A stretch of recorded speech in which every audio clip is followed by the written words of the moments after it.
What if the reason you're struggling in a relationship has nothing to do with love and everything to do with needing to feel chosen? You really don't want a partner or that person in your life that you think is just going to be there and telling you everything is wonderful, everything is butterflies. You really want to feel chosen. You want proof that you're worthy, but you don't need that proof. It's already inside of you, and you should know that you're already worthy. Being chosen can almost feel like a drug. It's like a validation, somebody telling you that they need you or they want you. But sometimes you can't wait until you're chosen. You have to get up and choose yourself.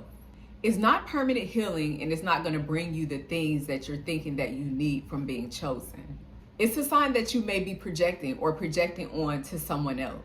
We don't realize when we're doing it, but sometimes we can ask others to fix wounds that they didn't create. And who really wants to be in that position? Nobody wants to be in a position where they're feeling like they have to fix a wound for somebody else that they didn't create. You may be going through scarcity. So when you feel like it's not enough or you don't have enough of something, every rejection that you go through feels catastrophic. And sometimes we're going to go through disappointments in life. The answer is not always going to be no. We're going to have situations where we try things and they may not work out. We may go on a date with a person and it may not work out. They just may not be our person. But if everything feels catastrophic to you, then you have to really start trying to analyze and ask yourself the deeper question. It could be an attachment issue. You become attached to being picked more than that actual person. So in actuality, you may not even really like this person. You may not even be feeling this person. But because you have that feeling of, oh, I have to be picked, I must be picked, when you're not choosing yourself, then it could lead you to waste time. It could lead you down a path that may not necessarily even be for you. And who knows, that person may not have good energy or the type of energy that's going to match up with you or be what you need. Some people don't know their identity outside of a relationship. So if you're constantly waiting on somebody to pick you, maybe it could be that comfort feeling of like, okay, well, I just have to be around somebody. And you got to ask yourself, well, why is it that I can't be with myself? And that becomes your identity, having somebody around, having a word of comfort, or just having company. And that becomes part of who you've made yourself out to be. You have to take the time to figure out, who are you outside of a relationship? Have you ever seen a person and it's like, okay, they have never been single. Every time you turn around, they have a friend, they got a buddy, they're in a relationship. When they get out of a relationship, they're back on the dating market instead of taking time to really go inside of themselves and say, okay, what is it that I can sit with myself with? What is it that I can learn about myself? Do I need counseling before I just jump back out on the dating market? When you're always waiting to get chosen, you can forget the fact of wholeness. Wholeness comes from a healthy person. So before you get into that relationship, you have to be a whole, healthy person on your own.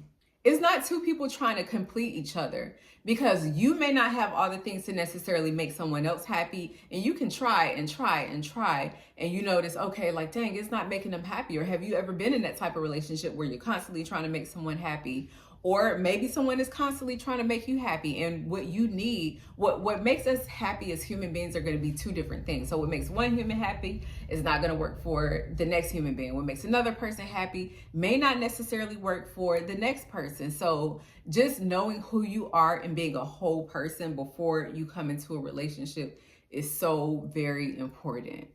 When you stop chasing and looking for validation in that relationship, that's the moment that you start tapping into your worth. When you start putting those boundaries down, when you have more respect for yourself, and when other people can see that, then it brings this attraction to you. When they see that you have those boundaries, you have that respect, and you teach other people how to treat you by the way that you treat yourself. So if they see that you're gullible and you're going for anything and you're willing to take whatever they dish out, then guess what? That's what they're going to give you, because that's how you treat yourself. People are not going to treat you better than what you treat yourself. They're going to follow the same standard of what they see you do to yourself.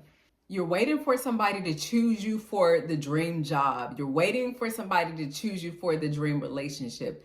But guess what? In today's time, the world is moving and people aren't just going to stop and choose you. It's not always going to go that way. You have to make the decision to choose yourself and put yourself in that placement and tell yourself that you're worthy. If that job is not calling out to you, then create a better resume. Or go up and talk to someone, call, send some emails, reach out more than just once, instead of saying, I reached out once, so it's not working. If you really like that person, put yourself out there and make yourself available. And guess what? Even if the answer is no, that job may not be available or that person may not want you, don't just shut down. Then you be like, okay, there's either a better position out there for me, or I'm going to create a position for myself. Or maybe this is not the person for me, but there is a person out there for me. It doesn't mean that I'm going to give up hope just because I get one no. It is over 1 billion people on this planet. So you're going to eventually get a yes from somebody. And most of the time, guess what? All we need is one yes. So if 100 people turn us down, at the end of the day, it doesn't matter, because a lot of times we need that one, that two,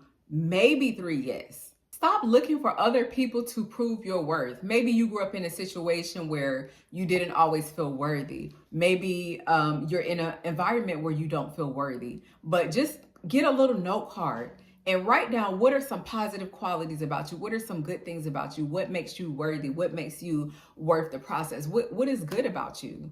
Are you great at something? Are you a kind person? Are you a person that perseveres and you don't give up? Are you relentless? Write those little things on a note card and slip it into your wallet. If you need to pull that out of your wallet and look at that throughout the day and read that and just remind myself like, hey, I'm an awesome person. I do this. It's like your own little commercial to yourself. Make a commercial about you for you and put that in your wallet, carry it with you. So if you ever have a moment throughout the day where you need to go to that, you need to refer to that, and you need to remind yourself and read that, then it's there and you can do that. It's when you finally stop looking for people to prove that you're worth it. It's when you find the real things that you're going to connect with. It's when the things that are naturally supposed to come to you will come to you. Thank you guys so much for tuning in. Until next time, love, peace, and blessings.